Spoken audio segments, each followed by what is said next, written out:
Assalamualaikum warahmatullahi wabarakatuh. Kembali lagi dengan saya. Hari ini kita akan belajar mengenai periodisasi perkembangan demokrasi Pancasila. Apakah Indonesia merupakan negara demokrasi?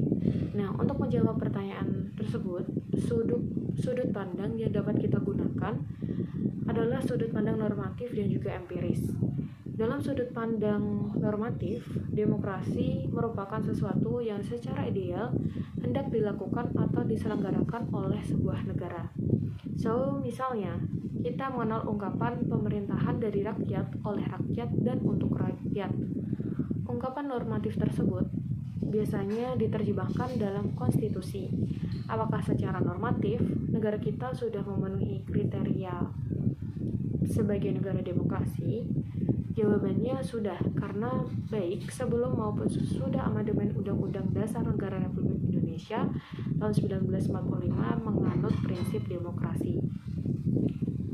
Nah, prinsip demokrasi dapat kita lihat dalam ketentuan pasal 1 ayat 2 Undang-Undang Dasar 1945 sebelum diamandemen. Berbunyi, kedaulatan adalah di tangan rakyat dan dilakukan sepenuhnya oleh Majelis Permusyawaratan Rakyat. Dan pasal 1 ayat 2 Undang-Undang Negara Republik Indonesia tahun 1945 setelah amandemen berbunyi, kedaulatan berada di tangan rakyat dan dilaksanakan menurut Undang-Undang Dasar. Berdasarkan ketentuan tersebut, kita dapat melihat secara normatif Indonesia adalah negara demokrasi. Selanjutnya, muncul pertanyaan terkait apakah undang-undang dasar tersebut melahirkan suatu sistem yang demokratis? Nah, suatu sistem pemerintahan dapat dikatakan demokratis jika memenuhi indikator-indikator yang dikemukakan oleh Avan Gofar berikut. Pertama adalah akuntabilitas. Dalam demokrasi, wakil rakyat harus dapat mempertanggungjawabkan kebijaksanaan yang hendak akan dan telah diambil.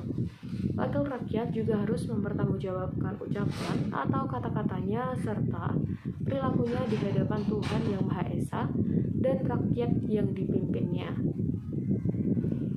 Yang kedua adalah rotasi kekuasaan. Rotasi kekuasaan harus ada dalam sistem demokrasi.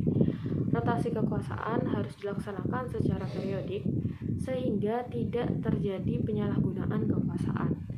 Nah, pengalaman berharga telah ditolarkan oleh rezim Orde Baru. Pemerintah yang terlalu lama cenderung korup dan menyengsarakan rakyat, oleh karena itu rotasi kekuasaan harus dilakukan. Yang selanjutnya adalah rekrutmen politik yang terbuka. Politik merupakan salah satu alat memperoleh kekuasaan.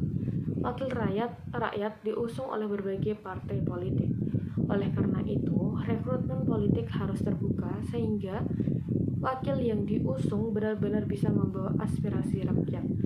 Rekrutmen politik yang terbuka merupakan pendukung rotasi kekuasaan. Rotasi kekuasaan akan berjalan baik jika didukung rekrutmen politik yang terbuka. Dengan demikian, setiap orang yang memenuhi syarat untuk mengisi suatu jabatan politik yang dipilih rakyat mempunyai peluang sama melakukan kompetisi untuk mengisi jabatan politik tersebut. Next. Yang keempat adalah pemilihan umum. Nah, pemilihan umum merupakan indikator negara demokrasi karena pemilu merupakan pemerintahan dari rakyat dan oleh rakyat dan untuk rakyat. Pemilu merupakan sarana melaksanakan rotasi kekuasaan dan rekrutmen politik. Tiap-tiap warga negara yang sudah dewasa mempunyai hak untuk memilih dan dipilih serta bebas menggunakan haknya tersebut sesuai hati nurani. Mereka berhak menentukan partai atau calon yang akan mereka dukung tanpa ancaman dan paksaan dari orang lain. Pemilih juga bebas mengikuti aktivitas pemilihan seperti kampanye dan penghitungan suara.